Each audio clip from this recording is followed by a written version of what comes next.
matin, 5h, 7h, Mathieu Noël. Voici pour les principaux titres de ce 5 décembre 2018. Et aujourd'hui, c'est la journée mondiale du bénévolat. Une journée qui intervient alors que les associations s'inquiètent d'une baisse des dons, parfois de façon conséquente. Comment s'engage-t-on en 2018 ? Bonjour Félix Demont. Bonjour Mathieu. Vous êtes le fondateur d'une initiative réjouissante intitulée Vendredi. Vous nous expliquez de quoi il s'agit ? Je pense que vous le ferez mieux que moi. Merci beaucoup de me donner la parole. Alors chez Vendredi, c'est très simple. On permet à des salariés de faire leur vendredi. Qu'est-ce que ça veut dire faire son vendredi ? Ça veut dire dédier un jour de travail par mois, un jour de travail par semaine ou plusieurs vendredis la même semaine à mettre ses compétences, ses talents, ses passions au service de projets à fort impact social. Le tout sur son temps de travail en restant payé à temps plein. En restant payé, c'est la partie la plus importante. C'est-à-dire que voilà, ça veut dire que moi, par exemple, ce vendredi, je peux aller travailler pour une association ou pour un projet à vocation sociale en étant payé par mon entreprise. Tout à fait. Ouais. Vous exploitez là quelque chose qui est déjà, c'est légal, ça fait partie du cadre légal. Ça fait partie du cadre légal, alors ça s'appelle le mécénat de compétences, à la différence du bénévolat. Ça existe pour toutes les entreprises. Alors c'est autorisé, donc les entreprises peuvent, à la place de donner des dons financiers à des associations ou des actions d'intérêt général, ils peuvent donner leurs salariés, prêter leurs salariés qui continuent à payer. Et en fait, au lieu de donner de l'argent, en fait, on va payer ces salariés, on va les mettre à disposition de projets qui vont dans le bon sens. Alors l'idée est lumineuse, comment vous est-elle venue ? Alors l'idée du mécénat de compétences, elle n'est pas de moi puisqu'elle est inscrite dans les textes de loi. Ne soyez pas modeste, Félix. Et elle préexistait à l'existence de Vendredi. L'idée de Vendredi, elle est née sur le terrain d'une envie en fait de répondre à la quête de sens de jeunes au départ, de jeunes diplômés, mais plus largement de répondre vraiment à cette quête de sens au travail. Moi j'ai vu de la souffrance au boulot dans le cadre de mes stages en entreprise, dans le cadre de même ce qu'ont pu vivre mes parents dans leur vie professionnelle, où je pense qu'aujourd'hui le travail crée beaucoup de souffrance alors qu'il y a un potentiel de talent et d'engagement inexploité. Et alors justement, parmi ces salariés qui ont envie de donner de leur temps, est-ce que c'est plutôt des jeunes, plutôt des gens plus proches de la retraite ? C'est quoi le profil type ? Alors c'est une super bonne question, mais nous on accompagne des gens pour faire leur vendredi de 20 ans à 65 ans. D'accord, donc on a tout.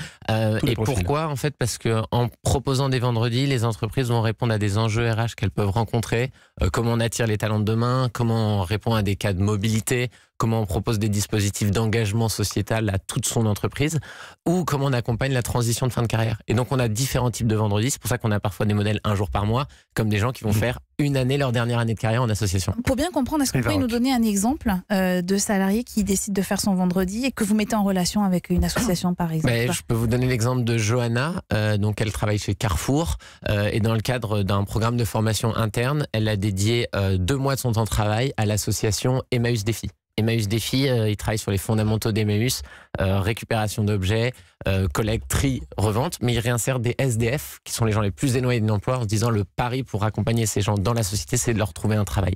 Et en fait, c'est un partenaire historique de Carrefour, et Johanna, elle est experte en logistique, et donc ça touche super bien, parce qu'en fait, leur métier, c'est la logistique, donc elle est venue travailler sur les process logistiques, et notamment le déploiement d'un système d'information chez eux. Ça, c'est un exemple. J'en ai un autre qui est génial, c'est Marie-Hélène, elle travaille chez Aéroports de Paris. En fin de carrière, elle s'engage pour Aviation sans frontières pour ses 2 dernières années de carrière, et elle va travailler sur tout ce qui est les dons et la récupération pour l'acheminement.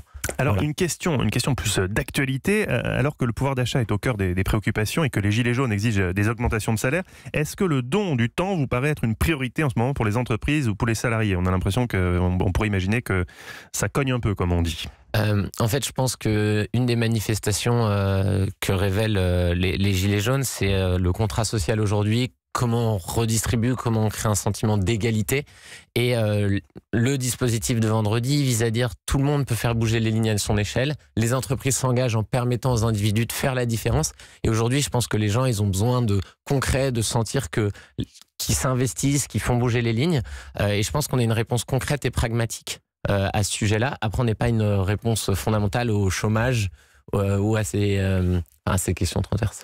En France, on dit souvent que l'engagement n'est pas très reconnu par les entreprises, par opposition aux pays anglo-saxons, par exemple. Est-ce que ça, vous le constatez, ou est-ce que vous constatez, au contraire, un changement de ce côté-là ? Les entreprises jouent de plus en plus le jeu ? En fait, je dirais plutôt un changement fondamental, tout du moins dans l'importance sur le recrutement des personnes, où on sait que c'est en fait les personnes qui s'engagent et s'investissent en dehors, ça veut dire qu'elles prennent des responsabilités, elles décident d'agir, et Et ça, c'est un facteur déterminant, entre guillemets, de potentiel ou de talent, puisqu'on va rechercher des gens qui vont faire plus que ce qu'on leur demande naturellement.